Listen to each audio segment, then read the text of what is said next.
அத்திக்குழு உறவுகளுக்கு எல்லாருக்கும் என்னுடைய மாலை நேர வணக்கம். நாம் இது இரண்டாவது நிகழ்வு. முதல் நிகழ்வில் இயற்கை அறிவோம்ல நாம் யானையை பார்த்தோம். யானை இயற்கையினுடைய பேருயிர். அந்த பேருயிரை பார்த்த பிறகு நாம் அதோட குவைட் ஆப்போசிட்டாக சிற்றுயிரை பார்க்கணும். அப்படி சிற்றுயிரை நம்ம எதை பார்க்குறோம்னா பூச்சி இனங்களில் இருக்கிற எறும்பை தான் நம்ம பார்க்க போகிறோம். இப்போது எனக்கு கொடுக்கப்பட்ட டைம் அரை மணி நேரம். இதில் நாம் எந்த அளவுக்கு பார்க்க போகிறோமோ எல்லாத்தையும் பார்த்துடலாம். இதில் நீங்கள் என் கூட எப்படி ட்ராவல் பண்ணணும் நான் விரும்புகிறேன்னா, விவரங்கள் கூகுளில் கொட்டி கிடக்குது, புஸ்தகங்கள் இருக்குது, நீங்கள் அங்கே வேணாலும் போய் பார்த்துக்கலாம். அது ஒரு பெரிய மேட்ரு இல்லை. ஆனால் ஒரு இயற்கை அமைப்பு, இயற்கையை பாதுகாக்கிறோன்னு நினைக்கிற அமைப்பு, இயற்கை ஆர்வலர்களை கொண்ட அமைப்பு ஏன் இந்த நிகழ்ச்சி நடத்துதுன்னா, இயற்கை சீர்குலைந்தால் மனிதன் வாழ்வு எவ்வளவு சீர்குலையுங்கிறத நாம் தெரிஞ்சுக்கணும். ஒன்று. ரெண்டு, மனிதனின் இயற்கையினுடைய படைப்பு, அவன் இயற்கையை போற்றும் விதமாக தான் வாழணுங்கிறதையும் இயற்கைக்கு மாறாக வாழக்கூடாதுங்கிறதையும் நாம் தெரிஞ்சுக்கணுங்கிறதுக்கு மனிதனுக்கு போதிக்கிறத விட இயற்கையில் இருக்கிற மற்ற உயிர்கள் எப்படி இயற்கையை ஒட்டி வாழுதுங்கிறத நம்ம புரிஞ்சுக்கும் போது தான் மனிதன் எப்படி வாழணுங்கிறத நம்ம ஒரு பாடமாக எடுத்துக்க முடியும். ரெண்டாவது, அந்த உயிர்களுக்கு ஆதரவாக நாம் இருக்கணும்னு ஒழிய நாம் அதுக்கு ஊறு விளைவிக்க கூடாதுங்கிற ஒரு நீதியும் நாம் புரிஞ்சிக்க முடியும். அதுக்கு தான் இதை நாம் எடுத்து வைக்கிறோம். மற்றபடி இதனுடைய விவரங்களை நிறைய கொட்டி ஒரு அறிவாளித்தனத்தை காட்டிக்கணுங்கிறது நோக்கம் இல்லை. அது நீங்கள் கூகுளில் போனீங்கன்னா நிறைய தகவல்கள் இருக்குது, ரைட்டுங்களா? அதனால் நீங்கள் அந்த கோணத்தில் இதை பார்த்தீங்கன்னா தான் நாம் நடத்துகிற நிகழ்ச்சியினுடைய வெற்றியை சுலபமாக அடைய முடியும். அவ்வளோதான். சரி, இயற்கையும் எறும்புகளும் இந்த இரண்டாவது நிகழ்வு மையமாக எறும்புகளை பற்றிய விஷயம். எறும்புகளை பற்றிய துறைக்கு பேர் மிர்மியோகாலஜின்னு பேர். அந்த மிர்மியோகாலஜியை அதுக்குன்னு அறிவியலாளர்கள் இருக்கிறாங்க, ஆராய்ச்சியாளர்கள் இருக்காங்க. அவங்களுடைய ஆராய்ச்சி ஒரு பல பக்கங்களை கொண்ட பல பெரிய ஒரு யானைக்கு எவ்வளவு ஆராய்ச்சிகள் இருக்குதோ அதை விட அதிக ஆராய்ச்சிகள் எறும்புக்காக செய்யப்பட்டிருக்கு. இன்னும் கேட்டால் எறும்புன்னு நம்ம சொல்கிற இப்போ காலைல கூட இப்போ கூட அந்த படுதாவை எடுக்கும்போது எறும்பு இருந்தது, பெருக்கி தான் உட்கார்ந்தோம். யானை இல்லாத இடம் இருக்குது, ஆனால் எறும்பு இல்லாத இடம் எங்கே இருக்குது? உலகத்திலே எறும்பு இல்லாத இடம் எங்கே இருக்குது சொல்லுங்க பார்க்கலாம்? அண்டார்டிகா மட்டும்தான். அண்டார்டிகாவை தவிர எல்லா இடங்களிலுமே எறும்பு இருக்குது. இங்கே இருக்குது, எங்கே இருக்குது, எல்லாம் இருக்குது. 22,000 வகைகள் இருக்குது. அதில் எத்தனை வகை நமக்கு தெரியும் சொல்லுங்க? சாமி எறும்பு, பிள்ளையார் எறும்பு, அப்படியே அப்புறம் சுளுக்கு எறும்பு, கரெக்டு. அப்புறம் செவ்வெரும்பு, சுளுக்கு எறும்பு, ரைட்டு. அப்புறம் இது மாதிரி 22,000 இனங்கள் இருக்குது. அதில் 12,800 இனங்கள் கண்டறியப்பட்டிருக்கு. மற்றதெல்லாம் இன்னும் கண்டறியப்படலை. இந்தியாவில் மட்டும் 846 இனங்கள் இருக்குது, 846.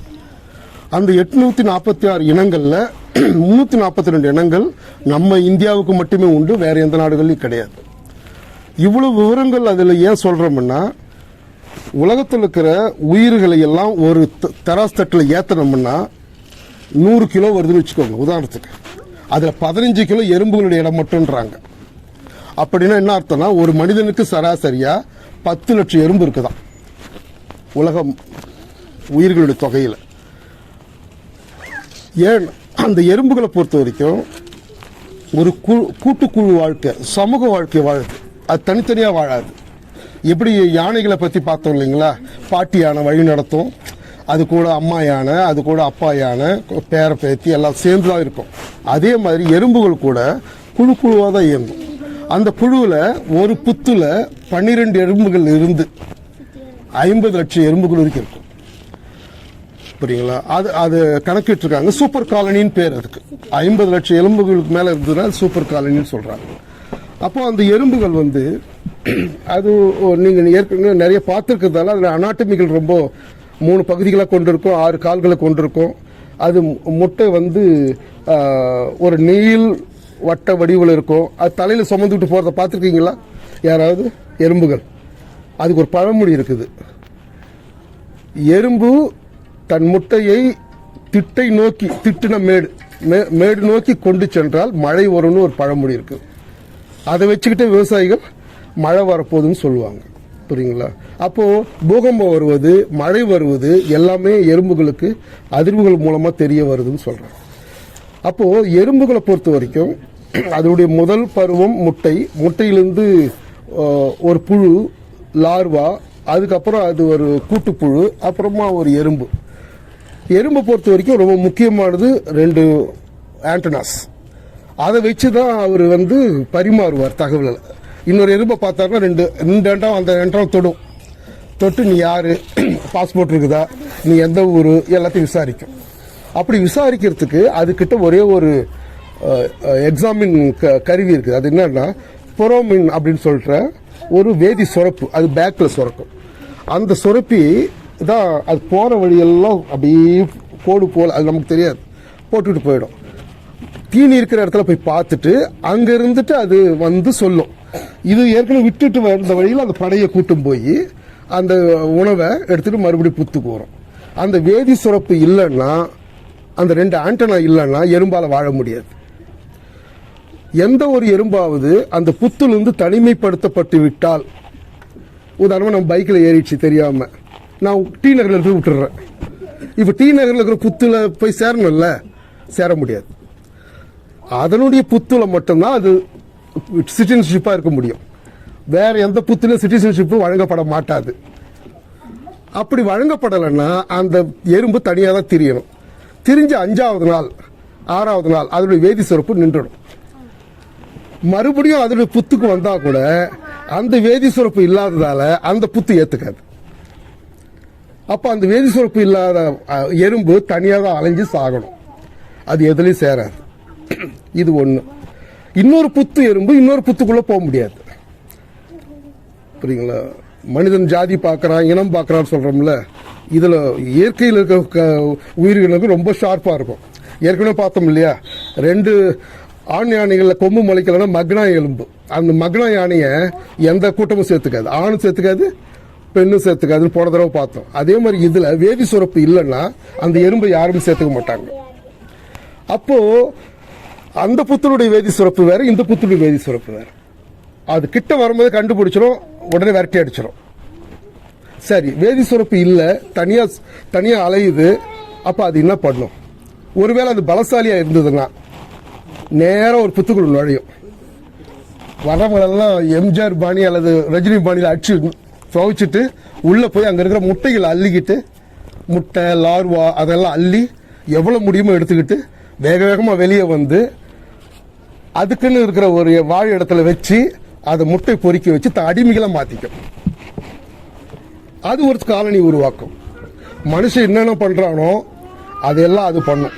ரவுடி எறும்பு இருக்குது, போர் வீரர் எறும்பு இருக்குது, தையல்கார எறும்பு இருக்குது, கார்பெண்டர் எறும்பு இருக்குது. புரியுங்களா? அப்புறம் என்ன, லீஃப் கட்டர் இருக்குது. எல்லா எறும்புகளும் அதில் இருக்குது. அவங்களுக்கு ஆக்கிரமிப்பாளர்கள் இருக்கிறாங்க, சர்ஜன்ஸ் இருக்கிறாங்க. இப்ப பிபிசியில் இப்ப புதுசா கண்டுபிடிச்சிருக்கிறாங்க, ஸ்பெயின்ல ஒரு இடத்துல ஒரு எறும்பு மாட்டிக்கிச்சு. அந்த எறும்பு மீட்க பாக்குறாங்க, கால் மாட்டிக்கிட்டு இருக்கு. அப்ப காலை மட்டும் வெட்டி எடுக்கிறாங்க. வெட்டி எடுத்து அந்த எறும்பை ரெஸ்கியூ பண்ணி தன்னுடைய புத்து கூட்டு போயிடுறாங்க. இந்த மாதிரியான ஒரு கூட்டு வாழ்க்கைக்கு உள்ள சிற்றுயிர் தான் அந்த எறும்பு. அந்த எறும்புல ஒரு முக்கியமான விஷயம் என்னன்னா, அதுக்கு 2 பை இருக்குது, 2 வயிற்று பை இருக்குது. ஒன்னு அது ஜீரணம் பண்ணிக்கிறதுக்கு, இன்னொன்னு சேமிப்பு பை. குறிப்பா எறும்புகளை பொறுத்த வரைக்கும் ஆண் பெண். ஆண் 10 இருப்பார்கள், பெண் லட்சக்கணக்கில் இருப்பாங்க. ஆண் எறும்புகளை பொதுவா ட்ரோன்ஸ், சோம்பேறின்னு சொல்லுவாங்க. அவருடைய வேலை கருவுற வைக்கிறது தான், மேட்சிங்க்கு தான் ஒரு பொருத்தம். அவர் உழைப்புக்கோ மற்ற எந்த வேலைக்கும் அவர் லாய்க்கு கிடையாது. மேட்சிங் பண்ண அவர் இறந்துருவார், அதுக்கு மேல அவருக்கு வாழ்க்கையும் கிடையாது. மொத்தம் பெண் எறும்புகள் மட்டும்தான் அந்த புத்து வழி நடத்துது. அதுல ஒரு ராணி எறும்பு இருக்கும். அந்த ராணி எறும்புக்கு அதிகாரம் கிடையாது. அதனுடைய வேலையெல்லாம் முட்டையிடுறது மட்டும்தான். அது வழி நடத்தாது, அது தலைமை தாங்காது, எதுவுமே செய்யாது. செய்யறதெல்லாம் வேலைக்கார எறும்புகள் தான். அந்த வேலைக்கார எறும்புகள் தான் தன்னுடைய வேலையை போர் வீரர்களாக வச்சுக்கும், உணவு சேகரிப்பாளராக வச்சுக்கும். பாருங்க, அந்த புத்துல கிட்டத்தட்ட 4-5 அறைகள் இருக்குது. ராணி எறும்பினுடைய அறை, முட்டை அறை, களஞ்சி அறை. இவங்க கழிவுலாம் விட்டாங்கன்னா கழிவை அகற்றி இன்னொரு ரூம்ல நம்ம டம்ப் பண்ணி வைப்போம்ல, ஸ்டோர் ரூம் கிடையாது, வேஸ்ட் ரூம், அந்த மாதிரி ரூம் ஒன்று அது வச்சு கல்லறை அறைன்னு சொல்றாங்க. அது எல்லா வேஸ்டேஜும் அதில் தூக்கி போட்டுடும். எல்லாத்தை விட முக்கியமானது, மனிதன் தோன்றி 20 லட்சம் ஆண்டுகள் ஆயிருக்கு. ஹோம் வெப்சைட் பண்ண நான் மாறின பிறகு 20 லட்சம் ஆண்டு இருக்கு. ஆனால் எறும்பு தோன்றி எத்தனை வருஷம் தெரியுங்களா? 13 கோடி ஆண்டுகள் ஆயிருக்கு. அப்போ நமக்கு எவ்வளவு மூத்ததுன்னு பாருங்க. கிட்டத்தட்ட 10 கோடி ஆண்டுகளா அது விவசாயமும் பண்ணுதான். முதல் விவசாயம் பண்ண உயிரினம் எதுன்னா எறும்பும் கரையானும் தான். அது எப்படி பண்ணுதுன்னா, குறிப்பா சின்ன சின்ன இலைகளை கட் பண்ணிட்டு சின்ன சின்ன குச்சிகளை எடுத்துட்டு போய் தன்னுடைய புத்துக்குள்ள கொண்டு போய் மிக ஆழமான பகுதியில் பல அறைகள் சொன்னேன் இல்லைங்களா, அதுல பூஞ்சை தோட்ட அறைன்னு ஒன்று இருக்குது. அந்த கார்டன் வச்சிருக்குது. அந்த கார்டன்ல போய் புதைச்சிட்டு அது மேல இது கிட்ட இருக்கிற புரோமிலன் ஒன்று இருக்குதுல்ல, அதை சுரந்துட்டு அதை ஈரப்படுத்திக்கிட்டே இருக்கும். கொஞ்சம் கொஞ்சமா அதுல பூஞ்சை காளான்கள் வளர ஆரம்பிக்கும். அந்த பூஞ்சை காளானை தன்னுடைய புரத சத்துக்காக எடுத்துக்கும். முதல் விவசாயம் பண்ணவங்க அவங்க தான். புரியுங்களா? இப்ப அமேசான் காட்டு கீழே கிட்டத்தட்ட 1 மில்லியன் கணக்கான தோட்டங்கள் இருக்கிறதா சொல்றாங்க. உணவே உலகத்தில் இல்லைன்னா கூட 50 ஆண்டுகள் வரைக்கும் அந்த பூஞ்சை காளான் தோட்டத்தை வச்சு அதால வாழ முடியும். சரி, அங்கேயே கூட உணவு இல்லைன்னா கூட 90 நாட்கள் பசியோட 90 நாட்கள் அதனால பட்னியோட வாழ முடியும். அத்தகைய ஒரு கெப்பாசிட்டி கொண்டதுதான் சிற்றுயிர்னு சொல்றோம். நம்மளை விட மகத்தான உயிர் அது ஒன்று. ரெண்டாவது, அந்த இன்னொரு வேலை செய்யுது. நாம் எப்படி ஆடு மாடு வளர்க்குறோமோ அது மாதிரி அது ஒரு பூச்சி வளர்க்குது. பூச்சி வெளியே கொண்டு வந்து கூண்டுல தன்னுடைய பட்டியல வச்சு வளர்க்குது. உள்ள அதை வளர்த்து அதுக்கு தேவையான உணவெல்லாம் கொடுத்து அது ஒரு ஹனி டியூன்னு சொல்றாங்க. ஒரு பின்னால் ஒரு சொரக்கம் தின்னத பால் மாதிரி இனிப்பா இருக்கும். அதை எடுத்து இது சாப்பிடுது. பால் கறக்கிற பசுக்களை எப்படி நம்ம வளர்க்குறோம் அது மாதிரி அது வளர்க்குது. புரியுங்களா? அப்போ இப்படி நம்மள மாதிரி மாடு வளர்க்குது, நம்மள மாதிரி தோட்டங்கள் வைக்குது, அதுக்கு தண்ணி பாய்ச்சுது. சில சமயத்து அதுக்கு ஒரு நோய்கள் வந்ததுன்னா இதுகிட்ட இருக்கிற வேதி சுரப்பை வச்சு அது மேல தெளிக்குதான். நாம பண்ற அத்தனை விவசாயம் அது பண்ணுதுன்றாங்க. இத்தகைய ஒரு அந்த எறும்புகளை பொறுத்த வரைக்கும் ஒரு அளவுலையும் அது அதிகமா இருக்குது. நம்மளை விட உருவத்தில் வேணா அது சிறியதா இருக்கலாம். அந்த உருவத்தில் இருந்தா கூட நமக்கு ஒரு பழமொழி இருக்குது. நீங்க தான் சொன்னீங்க இல்லையா, எறும்பு ஊற கல்லும் தேயும். புரியுங்களா? அப்போ ஒரு எறும்புக்கு அத்தகைய வலிமை இருக்குதுன்னு காட்டும் போது அது ஒரு யானையினுடைய காதுக்குள்ள போயிட்டா யானைக்கு பைத்தியம் பிடிச்சிடும் சொல்றாங்க. அத்தகைய ஒரு வலிமையான எறும்பு தான் ஒரு பலகீனமான எறும்பா சொல்லப்படுது. ஆனா வெள்ளத்துல அதிகமா காப்பாற்றப்படுகிற உயிர் அந்த எறும்பு தான் சொல்றாங்க. வெள்ளம் வந்த உடனே தண்ணி ஏறிடுச்சுன்னா உடனடியே வேலைக்கார எறும்புகள் ஒரு தெப்ப மாதிரி கை கோத்துக்குமா. நம்ம சென்னை வெள்ளத்துல பார்த்தோம்ல, ஒருத்தர் கையை கோத்துக்கிட்டு அப்படியே இழுத்துட்டு வருவாங்கல்ல, அது மாதிரி கை கோத்துக்கிட்டு இடையில ராணி எறும்பு முட்டைங்க லார்வாக்கள் எல்லாத்தையும் எடுத்து நடுவில் வச்சுக்கிட்டு தெப்ப மாதிரி வந்து அது அப்படியே சேஃபா வெள்ளத்தோடய போய் கரை ஒதுக்கி தன்னுடைய இனத்தை காப்பாற்றிக்கணும். புரியுங்களா? அத்தகைய ஒரு நுட்பமான அறிவு கொண்டது ஒன்று. ரெண்டாவது, மாமரத்தில் யாராவது இலையில கூடு கட்டின செவ்வெரும்புகளை பார்த்தது உண்டா? அதில் கடி வாங்கினது உண்டா? அவ்வளோ பயங்கரமாக வலிக்கும். புரியுங்களா? அது ஒரு ஆசிட்டை சுரக்குது, அதனால தான் அவ்வளோ வலிக்கும். ஆனால் உயிர் ஆபத்தெல்லாம் ஒன்றும் கிடையாது. அந்த செவ்வெரும்புகள் எந்த மாமரத்தில் இருக்குதோ அந்த மாமரத்தில் பூவா இருக்கும்போது ஒரு வண்டு வந்து ஒரு முட்டை இட்டுடும் பூவில். அப்புறம் அந்த பூ அப்படியே மகரந்த சேர்க்கையால் பிஞ்சா மாறி அப்படியே கனியா மாறும். கொட்டைக்குள்ள பூச்சி இருக்கும். நாம் அறுத்து பார்க்கும்போது தான் கொட்டையில் பூச்சி இருக்குதா பார்ப்போம், வெளியே பார்த்து தெரியாது. அந்த வண்டுகள் விளைச்சலை பாதிக்கும்ன்றது ஒன்று. இது எந்த செவ்வெரும்பு எங்க இலைகளை கூடு கட்டுதோ அந்த மரத்தில் அந்த வண்டுகள் வர்றதில்லை. ஸோ அந்த மரத்தினுடைய விளைச்சலை பாதுகாக்கிறது வேலை யார் செய்யறது? எறும்புகள் செய்யுது. இது ஒன் சைடு இப்படி வருது இல்ல, இன்னொரு சைடு பாருங்க, வெள்ளையும் மஞ்சளுமா இருக்கிற மஞ்சளும் கருப்புமா இருக்கிற மரங்கொத்தி யார் பார்த்துருக்குது? நம்ம ஊர்ல இருக்குது மரங்கொத்தி. பனை மரத்துல கொட்டு கொட்டு கொட்டு இருக்கும், கருப்பும் மஞ்சளும் இருக்கும். வெள்ளை வெள்ளையா கொஞ்சம் கொஞ்சம் இருக்கும், ரைட்டா? அந்த மரங்கொத்தி இந்த இவ்வளவு பந்து மாதிரி சுற்றி வச்சிருக்கோம். அது எது? அந்த செவ்வெரும்புகள் மாமரத்தை அந்த இலைகளை தேர்ந்தெடுக்கும் போது அது பார்க்குதான் 6 மாசம் வரைக்கும் எந்த இலை பழுக்காதோ அந்த மரத்தை தான் தேர்ந்தெடுக்கும். அப்படி பார்த்தா வெப்பாலையும் மாமரம் தான் அதனுடைய தேர்வு, அதிகபட்ச தேர்வு. அது 6 மாசம் வரைக்கும் பழுக்காது. ஸோ அதனுடைய இனம் விருத்தி செய்யறதுக்கு, உணவு சேமிக்க எல்லாத்துக்கும் அது போதுமான காலகட்டம். ஆனால் அதனுடைய புத்திசாலித்தனம் பாருங்க, ஒருவேளை புயல வந்தா கிளை உடைஞ்சா என்ன பண்ணுவோம்? அதனால 4 ராணி எறும்புகளை ரெடியாக வச்சுக்கும். ஒரு எறும்பு ராணி எறும்பு செத்தா கூட இன்னொரு ராணி எறும்பை வச்சு இனவிருத்தி பண்ணிக்கும். இது மாதிரி ஒரு பக்க ஐடியாவோட இருக்கும். அந்த ஐடியாவோட இருக்கிற இவ்வளவு பெரிய இலை கூட்டில் இந்த மரங்கொத்தி போய் ஒரு ஓட்டை போடும். கொச கொச கொசன்னு உள்ள இருக்கும் எது? எறும்புங்க. அதுல ஓட்டை போட்டு முட்டைகளை இடும் அதுல. சரி, இது எப்படி இட முடியும்? வேற ஒண்ணும் இல்லை, இது என்ன புரோமோலின் வச்சிருக்குதோ அதே சொரப்பு அது வச்சிருக்குது. அதை அந்த முட்டைகளை தடவி உந்துதான் அப்படின்ற மாதிரி ஏமாத்திடுவாங்க. ஏன்னா எறும்புகளை பத்தி சொல்லியிருக்கிறார், அது எப்பவுமே என் வாசனை உங்களுக்கு இருக்குதா அப்ப நீ ஏழை. அதே மாதிரி அந்த முட்டைக்கு அந்த வாசனையை தெளிச்ச உடனே அது என்ன நினைச்சுக்குது? இது நம்மள ஒருத்தர் அப்படின்னு நினைச்சிட்டு வச்சிருக்கு. ஏன்னா அதுக்கு கண்கள் மங்கலான கண்கள், நேர் கண்கள் கிடையாது, கூட்டு கண்கள். அதனால மங்களா தான் தெரியும். ஒரு பகுதி இப்ப நம்ம முன்னாடி ஒரு எறும்பு இருக்குதா, இந்த ஏரியா தான் தெரியாது, பெருசா ஒன்றும் தெரியாது. உணர்றதுக்கு தான் அது 20 அடி தூரத்தில் உணவு இருக்குது, தகவல் சொல்லணும், அதுக்கு தான் அது யூஸ் ஆகும். மற்றபடி அது பார்வை இல்லாத எறும்புகள் தான் அதிகம் புற்றுல. அது பார்வையே தேவையில்லை. இந்த கொம்புகளை வச்சு சுரப்பிகளை வச்சு அது பார்த்துக்கும். சரி, இந்த ஓட்டை போடுறதுல ஓட்டை போட்டு அந்த முட்டையை போட்ட உடனே தன்னுடைய முட்டைகள் தான் நினைச்சிட்டு கம்முன்னு பாதுகாக்கும். சரி, இதுல என்ன சிக்கல், என்ன உறவு இருக்குதுன்னு பாத்தீங்கன்னா, ஏமாத்தி போடுறதுங்கிறது உண்மைதான். கூமுட்டையாகிற முட்டைகளை யார் சாப்பிட்டுருவா? இப்ப செவ்வெரும்புகள் சாப்பிட்டுரும். குஞ்சுகள் ஆன பிறகு குஞ்சுகளுக்கு ஊட்டுது இல்ல மரங்கொத்தி, அப்ப செதறும் இல்ல உணவுகள், அதை யார் சாப்பிடுவா?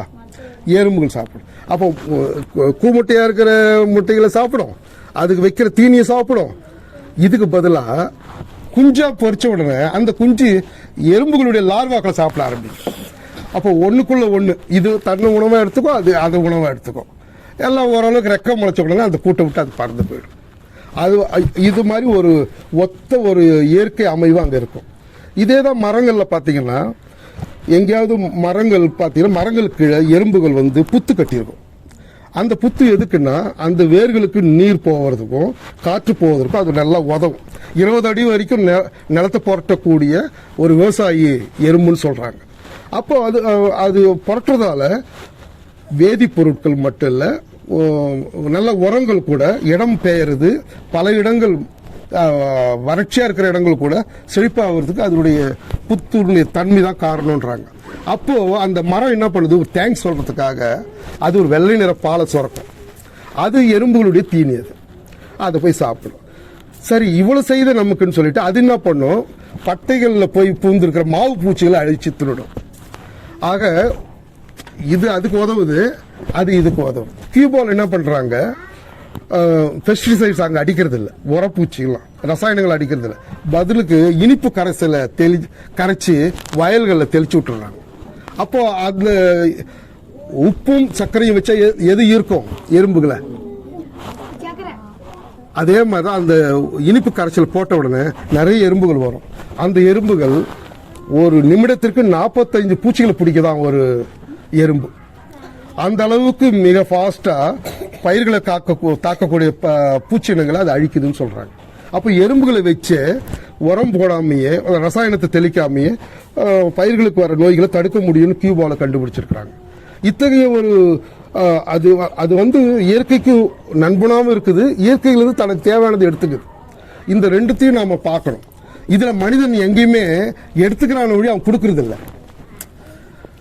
எடுக்கும்போது கூட எப்படி எடுக்கிறான்னா, உங்களுக்கு தெரியும் நினைக்கிறேன், மீன் பிடிக்க போகும்போது குஞ்சுகளை எல்லாம் விட்டுடுவாங்க, நல்ல வளர்ந்த மீன்களை தான் பிடிப்பாங்க. அதுக்கேற்ற மாதிரி தான் அவங்க வலைகளே இருக்கும். அதில் மடிவலைகள் மட்டும்தான் எல்லாத்தையுமே அள்ளும். அதனால தான் அது கட்டுமரக்காரங்க அதை எதிர்ப்பாங்க. அவங்க ரொம்ப அழகாக தனக்கு தேவையில்லாத அப்பப்போ பிடிச்சி போட்டுருவாங்க. எதுக்கு சொல்ல வரேன்னா, அடுத்த தலைமுறை அவங்க வாழ வச்சாதான் அவங்க வாழ முடியும். ஆனால் மனிதன் அப்படி பண்ணுறதில்ல. இயற்கையை பொறுத்த வரைக்கும் அது முழுக்கும் அப்படியே அடியோடு எடுத்து சொல்லிவிடும். அவனுக்கு தேவை இருக்குது தேவையில்லையோ. ஆனால் எறும்புகளை பொறுத்த வரைக்கும் தனக்கு தேவையானது வரைக்கும் எடுத்துக்குது. இப்போ உதாரணம் புல்வெளிகள் மட்டும் இல்லைன்னா, நமக்கு மேற்கு தொடர்ச்சி மலையில் மழை பெய்தாலும் கூட காவிரியோ அல்லது தாமிரபரணியோ எதுவுமே உற்பத்தி ஆகாது. மணிமுத்தாரோ கோதையாரோ எதுவுமே உற்பத்தி ஆகாது. ஏன்னா அந்த புல்வெளிகள் தான் வாங்கி வச்சுக்குது. அந்த புல்வெளிகளுக்கு காரணம் யாரு? வெயில் அடித்தா காஞ்சிரும், தீ பிடிச்சா எரிஞ்சிரும். ஆனால் மறுபடியும் அடுத்த சீசனில் முளைக்கும். எப்படி யார் முளைக்க வைக்கிறது? எறும்புகளால் மட்டும்தான் முளைக்குது. ஏன்னா அது விதை பருவத்துக்கு வந்த உடனே அந்த விதைகளை அந்த கதிரிலிருந்து கழட்டி தன்னுடைய 20 அடி ஆழத்துக்கு இருக்க புத்துல எடுத்து போய் வச்சுக்கிட்டு வெயில் வரும்போது மறுபடியும் எடுத்து வந்து காய வைக்குது மேலே. இந்த ப்ராசஸில் அங்கிருந்து முளைச்சி வர்றது உண்டு, வெளியே எடுத்து வர்ற வழியிலையும் முளைக்கிறது உண்டு, வெளியே எடுத்து காய வைக்கும் போது முளைக்கிறது உண்டு. ஆக புல்வெளிகள் காயாமல் வழியாக காலங்காலமாக நமக்கு தொடருதுன்னா முக்கியமான காரணம் எழுது. இதில் இன்னொன்று இருக்குது, இலைவெட்டி எறும்புகள், லீஃப் கட்டர்ஸ்ன்னு பேர். 50 லட்சம் எறும்புகள் இருக்குமா அந்த ஒரு இதில் மட்டும். அவங்க வேலை என்ன தெரியுங்களா? இலைகளை கட் அந்த விஞ்ஞானிகள் பார்க்குறாங்க, இது என்ன மாதிரி இலைகளை கட் பண்ணுது அப்படின்னா, அந்த மரம் பட்டு போகாத அளவுக்கு. இப்போ முருங்கை மரத்தெல்லாம் கம்பளி பூச்சி வரதை பார்த்துருக்கீங்களா? அதுக்கு மானாவரே தின்னு தீர்த்துரும், மொட்டையே ஆக்கிடும். ஆனால் இந்த லீஃப் கட்டர்ஸ் மட்டும் ஒரு இலை எடுக்கும்போது அந்த இலையில ஒரு பகுதியை மட்டும் வெட்டுமா, முழு இலையை வெட்டாது. ஒரே ஒரு பகுதியை மட்டும் வெட்டி அதை 10 வெட்டி ஒவ்வொருத்தரும் கொடி பிடிச்சிட்டு போகிற மாதிரி, இப்படி அது படம் பார்த்துருப்பீங்கன்னு நினைக்கிறேன். இப்படி 2 ஆண்டனாவில் பிடிச்சிக்கிட்டு அது போகும். கிட்டத்தட்ட ஒரு 50 லட்சம் எறும்புகள் அப்படி போச்சுன்னா எப்படி இருக்கும்னு நினைக்கிறீங்க? ஒரு இலைகளுடைய நதி அப்படியே ஊர்ந்து போகிற மாதிரி இருக்கும். அப்போது அந்த இலைகளை எடுத்து, ஏன்னா அந்த மரத்தையும் பாதிக்கக்கூடாது, அதே நேரத்தில் நமக்கு தீனியும் வேணும். அந்த மாதிரி லாகமாக கட் பண்ணி எடுத்து வந்து உள்ளே இருக்கிற அந்த கார்டனிங்கில் புதைச்சி வச்சிடும். அதை கொஞ்சம் கொஞ்சமாக மென்று அதை ஒரு மாதிரி கூழாக்கி அதில் பூஞ்சைக்காளான் வளர வச்சு அதை ஒரு உணவாக எடுத்துக்கிற ஒரு தன்மை வந்து இந்த இலை வெட்டி எறும்புகளுக்கு உண்டு. மொத்தத்தில் இந்த தகவல்களை எல்லாம் நீங்கள் தொகுத்து பார்த்தீங்கன்னா நாம் தெரிஞ்சுக்கிட்ட ஒரே ஒரு தகவல் தான் என்னன்னா, இந்த அன்னைக்கு கூட வானம்னு சொன்ன ஒரு குறியீடு தான் உரக்குடிங்கிறது. அந்த ரசாயனமற்ற உரம் அல்லது விவசாயம் இது எல்லாமே ஒரு குறியீடு தான். ஆக்சுவலாக என்னன்னா, இந்த பூமி பந்தை இந்த உயிர்கள் எப்படி செழிப்பாக வச்சிருக்குதோ அதே மாதிரி தான் நாம் வச்சிருக்கணும். அதுக்கு உதவுறது தான் சரியானதுன்ற பாணியில தான் நாம் இந்த மாதிரி விவசாயத்தை முன்மொழிகிறோம், நம்ம வழியில் போகிறோங்கிறதெல்லாம் அங்கிருந்து வருது. பூமியை அழிக்கிற எந்த ஒரு விஷயமும் வெறும் பூமி அழிக்கிற விஷயம் இல்லை, இந்த சிற்றுயிர்கள் அனைத்தும் அழியும். இந்த எறும்புகள், ஐன்ஸ்டீன் சொன்னாராம், தேனீக்கள் மட்டும் ஒரு 4 நாட்கள் இல்லாமல் போய்விட்டால் உலகம் உணவுக்காக கையேந்த வேண்டியிருக்கும் சில ஆண்டுகளில். அது எறும்புக்கும் பொருந்துன்றாங்க. இந்த எறும்புகள் மட்டும் இல்லைன்னா மண் வளமாக இருக்காது அப்படிங்கிறது முதல் பயிர். 2வது, பூச்சினங்கள் கட்டுப்படுத்த முடியாதபடி போயிடும். 3வது, மண் வளமாக இருக்காது, காற்றோட்டமாக இருக்காது, அந்த விதைகள் பாதுகாக்கப்படுது. அடுத்தது முக்கியமானது, அவன் என்ன சொல்றான், உங்களால் அதை பிபிசியில் சொல்றான், உங்களால் எக்ஸ்ரே கண் கொண்டு பூமிக்கு அடியில் பார்க்க முடியுமானால் நீங்கள் உருவாக்கிய மாட மாளிகைகளை விட மிகப்பெரிய காலனிகள் அங்கே இருப்பதை நீங்கள் பார்ப்பீர்கள். நம்மளை விட மிகப்பெரிய அறிவாளி அது. பல அறைகள் இருக்குது, அவ்வளோ இது. ஆனால் அதுக்குள்ளேயும் யுத்தம் இருக்குது. மனிதன் இந்த வெப்பத்தை அதிகமாக்கும் போது புவி வெப்பத்தை முதல்ல பாதிக்க போகிறது எதுன்னா எறும்புகள் தான். 2 காரணத்தால். காற்று மாசு அடைஞ்சதுன்னா அதுக்கு நுரையீரல் கிடையாது. யாருக்கு? எறும்புக்கு நுரையீரல் கிடையாது. அது நடுப்பகுதியில் இருக்கிற மார்பு, தொராசிக்னு சொல்கிறோம், தொராசிக் பகுதியில் மூலமாக மேலேருந்து அப்படி இழுத்தது வெளியிட தெரியாது. அப்போ காற்று மாசு அடைஞ்சிச்சுன்னா மாசடைந்த காற்றை இழுத்தாது உள்ளே வச்சுட்டு அப்படி செத்து போயிடும், வெளியிட தெரியாது. 1. 2, வெப்பம் அதிகமாச்சுன்னா அதோடைய வேதி சுரப்பு வேகமாக நீராவி ஆகிடும். அடுத்த வர எறும்புக்கு சிக்னல் கிடைக்காது, பைத்தியம் பிடிச்ச மாதிரி ஆலயம். அதனால தான் கோவை சதாசிவம் அழகான ஒரு புத்தகம் எழுதினார், எறும்புகளின் வரிசை கலைகின்றன. எறும்புகளின் வரிசை ஒரு இடத்துல ஒரு சமூகத்தை கலைஞ்சிடுச்சுன்னா அந்த சமூகம் இயற்கைக்கு எதிராக செல்கிறதுன்னு அர்த்தம். எந்த சமூகத்தில் இயற்கை எறும்புகளுடைய வரிசை கலையாமல் செல்கிறதோ அங்க இருக்கிற மக்கள் இயற்கைக்கு பொருத்தமான வாழ்க்கை வாழறாங்கன்னு அர்த்தம். புரியுங்களா? அதுதான் பல இடங்களில் கோவை சதாசிவம் சொல்லியிருக்கார். யானைகள் போகும்போது பாட்டி யானை அப்படின்னு நின்றுவாங்க எல்லாரும், பின்னால் வர 50 பேரும். இல்லைன்னா ஒரு எறும்பு வரிசை போகுது, அது கிராஸ் பண்ண பிறகு போகும். ஒரு பேருயிர் சுற்றுயிரை மதிக்க வேண்டிய அவசியம் இல்லை, ஆனால் அது மதித்து வாழுது. ஏன்னா அதுவும் இதுவும் இருக்க வேண்டிய அவசியம் இருக்கு. ஆனால் மனிதன் மட்டும்தான் தான் மட்டும்தான் இருக்கணும்னு பார்க்குறான், அதுலேயும் தாங்கினா மட்டும்தான் பார்க்குறான், தான் சாதி மட்டும்தான் இருக்கணும்னு பார்க்குறான், அல்ல தான் மதத்தை பார்த்தீங்கன்னா அப்படியே குறுக்கி இன்னும் சரியாக சொல்லப்போ தான் மட்டும்தான் இருக்கணும்னு பார்க்குறான். புரியுங்களா? இதுதான் மற்றவங்கள அடிமைகளாக இருக்கணும்னு பார்க்குறோம். இந்த தன்மை இயற்கைக்கு எதிரான ஒரு போக்கு. ஆனால் மற்ற உயிர்கள் அப்படி பார்க்கறது இல்லை, அப்படி வளர்றது இல்லை. இயற்கைக்கு ஒத்த ஒரு வாழ்க்கையை தான் அது வாழுது, இயற்கையினுடைய போக்கில் தான் அது போகுது. இயற்கை முதல்ல தவறிச்சுன்னா முதல்ல பாதிக்கப்பட போகிறது இந்த சிற்றுயிர்கள் தான். யானைகளை பற்றி பார்த்தோம். நீங்கள் நடுவில் யானை வலசை பாதையில் நீங்கள் ஒரு மடங்களை கட்டிடுறீங்க, ரெசார்ட்டை கட்டிடுறீங்க, திணறுதுன்னு. அது கூட வேற ஒரு வழி இருக்கலாம், ஆனால் எறும்புகளுக்கு எந்த வழியும் கிடையாது, சுத்தமாக கிடையாது. புரியுங்களா? அதனுடைய வேதி சுரப்பை மட்டும் அது இழந்து விட்டால் அது தற்கொலைக்கு சமானமாயிடும். அந்த வேதி சுரப்பை மெயின்டைன் பண்ணணும்னா இந்த புவியின் வெப்பம் மெயின்டைன் ஆகும். இந்த புவியின் வெப்பம் மெயின்டைன் ஆகணும்னா புரியுங்களா, மனிதர்கள் புவியின் வெப்பத்தை அதிகரிக்கிற போக்கை கைவிடணும். அப்போ எறும்புக்காக கூட கைவிடணும். எறும்புகள் போயிடுச்சுன்னா நிலங்கள் வளம் இழந்துடும். நிலங்கள் வளம் இழந்ததுன்னா விவசாயம் நிச்சயமாக கிடையாது. புரியுங்களா? இதுதான் ஒரு குறிப்பாக நீ பண்ணுற விவசாயம் கூட எங்கேயாவது வந்துடும். பசுஞ்சோலைகள் இருக்காது, புல்வெளிகள் இருக்காது, நதிகள் இருக்காது, நம் குடிநீர் இருக்காது. இப்படி எல்லாத்தோடையும் ஒரு பட்டர்ஃப்ளை எஃபெக்ட் இருக்க தான் செய்யுது. அதை நேரடியாக சொல்ல முடியாது என்றாலும் அமேசானில் இருக்கிற காடுகள் செழிப்பாக இருக்கிறதுக்கு ஒரே காரணம் எது தெரியுமா? நீங்கள் நம்புறீங்களோ இல்லையோ, 4000 கிலோமீட்டருக்கு அந்த பக்கம் இருக்கிற சகாராவிலிருந்து எழுகிற புழுதி புயல் தானா. 4000 கிலோமீட்டர் தூரத்தில் இருக்கிற சகாரா புயல் வர மண் புயல் அப்படியே வானத்தில் படர்ந்து அப்படியே தூசி படலமாக போய் அமேசான் மேலே அப்படியே படியுது. அதுதான் அதற்கு தேவையான உப்பு சத்தை தருது, அதுக்கு தேவையான எல்லா கனிம சத்துக்களை தருதுன்னு சொல்கிறாங்க. ஒருவேளை இன்னும் பேச்சு வந்ததுன்னா அங்கே சோலார் சிஸ்டத்தை பரப்பிடலாம் அப்படின்னு பார்த்தாங்க. அந்த மண் பூரா சோலார் சிஸ்டம் ஆக்கப்பட்டால் அமேசான் வறண்டு போயிடும். அப்போ அமேசான் இருக்கணும்னா எது இருக்கணும்? சகாரா. அப்போ ஒவ்வொன்றுமே ஒன்றை சார்ந்து இருக்குது.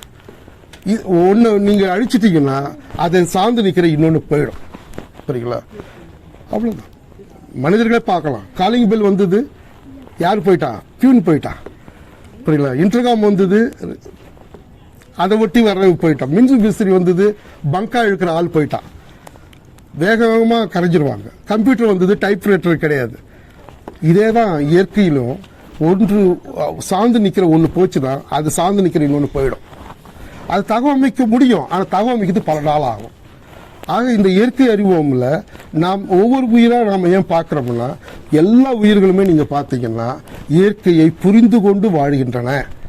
பஞ்சபூதங்களே அது புரிந்து கொண்டு எப்போ மழை வரும், எப்போ வெள்ளம் வரும், எப்போ திருப்பூரில் ஒரு இடத்துல சொல்கிறார், எறும்புகளாம் வேகமாக என் வீட்டு மேலே ஏறிட்டு இருந்தது, என்ன செய்யறது தெரியல தோழர், காரணம் என்னன்னு தெரியல அப்படின்னு ஆஃபீஸில் ஃபோன் பண்ணுறாரு. காலையில் பார்த்தா பாதி வீடு முழுகிருக்குது. அப்போதான் தூரல் இருந்துதான். தூரலுக்கெல்லாம் கூட தோழர் மேலே வந்துடும் எறும்பு அப்படின்னாராம். இல்லை அது காரணம் இருக்குது, காலையில் பார்க்கலான்னாரு. காலையில் வீட்டில் கிட்டத்தட்ட டிவி வரைக்கும் முழுகி போச்சான். தலைவர் முழுகாமல் எங்கே போயிட்டாரு? தளத்துக்கு போயிட்டார். அவருக்கு தெரியுது அந்த அளவுக்கு இயற்கையை பற்றிய புரிதல் உள்ள உயிர்களாக அது இருக்குது. நமக்கு அந்த இயற்கையோடு இருக்கிற உறவு போயிட்டதால இயற்கையை அறிகிற அறிவு இல்லை.